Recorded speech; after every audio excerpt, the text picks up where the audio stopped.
അടുത്തത് തുലാക്കൂറാണ്. തുലാക്കൂർ ലിബ്ര എന്നാണ് അതിന് പറയുക. ചിത്തിരയുടെ അവസാനത്തെ 2 പാദം, ചോതി, വിശാഖം മുക്കാല്, വിശാഖത്തിൻ്റെ 1ഉം 2ഉം 3ഉം പാദങ്ങൾ ചേർന്നാണ് തുലാക്കൂർ. 6ാം ഭാവത്തിലാണ്, മീനത്തിലാണ് ബുധനും ശനിയും ചൊവ്വയും. ജോലിയിൽ അവരവരുടെ പ്രവർത്തന മേഖലയിലും ഒക്കെ കുറച്ച് സമ്മർദ്ദം കൂടും. അതുപോലെ തന്നെ അവർ ചെയ്യുന്ന പ്രവർത്തന മേഖലയിൽ നിന്ന് തന്നെ ശത്രുക്കൾ ഉണ്ടാകാനും ഉള്ളവർക്കത് കൂടാനും സാധ്യതയുണ്ട്.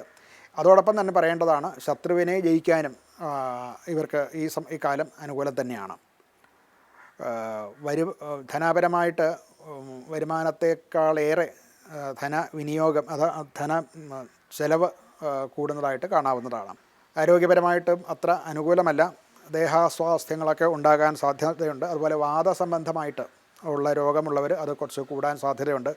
രക്തസമ്മർദ്ദം അഥവാ സംബന്ധമായിട്ടുള്ള രോഗങ്ങൾ ഉണ്ടാകാൻ സാധ്യതയുണ്ട്. അങ്ങനെയുള്ള രോഗങ്ങളുള്ളവർ പ്രത്യേകം ശ്രദ്ധിക്കേണ്ടതാണ്.